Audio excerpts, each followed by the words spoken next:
इसी प्रकार प्रेम विवाह बुरा नहीं है, मगर अपना कुल सील अपना वर्ण का विचार करके विवाह किया जाए तो।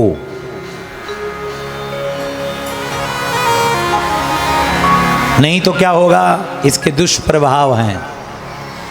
आज जो अपने को बहुत बड़े भीड़ इकट्ठी करके हम सनातनी हैं, हम हिंदू हैं, हम हिंदू हैं,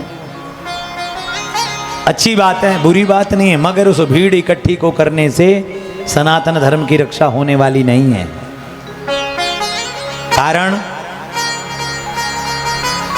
जब तक अपनी व्यवस्था में, जिस व्यवस्था में भगवान ने हमें रखा है, उस व्यवस्था में संतुष्टि नहीं होगी तब तक, और भगवान का डर जब तक नहीं होगा तब तक सत्य सनातन वैदिक धर्म की रक्षा नहीं हो पाएगी। कारण आजकल अंतरजातीय विवाह हो रहे हैं। भाई कुछ नहीं होता, आज के पढ़े लिखे जमाने में कौन मानता है इन बातों को। लोग कह देते हैं कि खून तो सबका लाल ही होता है। अरे खून तो एक भैंस का भी लाल ही होता है, तुम्हारा भी लाल ही होता है। खून से कल्पना करने पर, तर्क देने पर संतुष्टि नहीं होगी, ये भगवान प्रक्षेप करने जैसा पाप होगा। तो अंतरजातीय जब विवाह होते हैं बंधुओं, तो उसका दुष्परिणाम क्या होता है। जब विवाह होता है, जो दो दंपत्ति पूजा करने के लिए बैठते हैं, जब गठबंधन किया जाता है, ग्रंथि बंधन किया जाता है ब्राह्मण के द्वारा, दोनों दंपत्तियों का गठबंधन, श्रद्धा और विश्वास का गठबंधन किया जाता है, तो आपको पवित्र करके फिर संकल्प बोला जाता है। आपके हाथ में जल दे करके संकल्प कि ये यजमान ऐसा करने वाले हैं, ये यजमान ऐसा करेंगे, ऐसा अथवा करवा रहे हैं, संकल्प बोला जाता है। जब संकल्प बोलने लगोगे तो बंधुओं, एक ब्राह्मण ने अगर अंतरजातीय विवाह किया तो अच्छा लड़की का गोत्र बोलेगा या उसके पति का गोत्र बोला जाएगा। शर्माहम बोला जाएगा, बर्माहम बोला जाएगा, गुप्तोहम बोला जाएगा, वैश्योहम बोला जाएगा। क्या बोला जाएगा? क्योंकि वहां तो एड्रेस लिखना पड़ेगा, बताना पड़ेगा। अरे किसी को पुराने जमाने में पत्र, लेटर भेजा जाता था, तो उसमें तमाम पिन कोड, तमाम एड्रेस लिखना पड़ता था। आज मैसेज किया जाता है, तो मैसेज करने के लिए सही मोबाइल नंबर का होना बहुत अनिवार्य है। अगर मोबाइल नंबर आपके पास नहीं होगा तो मैसेज भेज नहीं पाओगे। इसी प्रकार संकल्प बोलने में ब्राह्मण परेशान हो जाएगा कि अब इनको मैं गुप्तोहम बोलूं, गुप्तोहम बोलूं, बर्माहम बोलूं या शर्माहम बोलूं, क्या बोलूं, गुप्ता बोलूं, क्या इनका गोत्र लूं।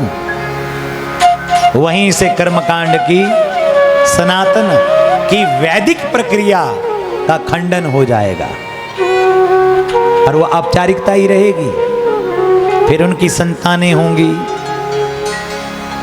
और ऐसी संतानें जो उत्पन्न होती हैं उनको वर्ण संकर दोष लग जाता है। ये मैं नहीं कह रहा, गीता के पहले अध्याय के 40वें श्लोक को पढ़ लीजिएगा।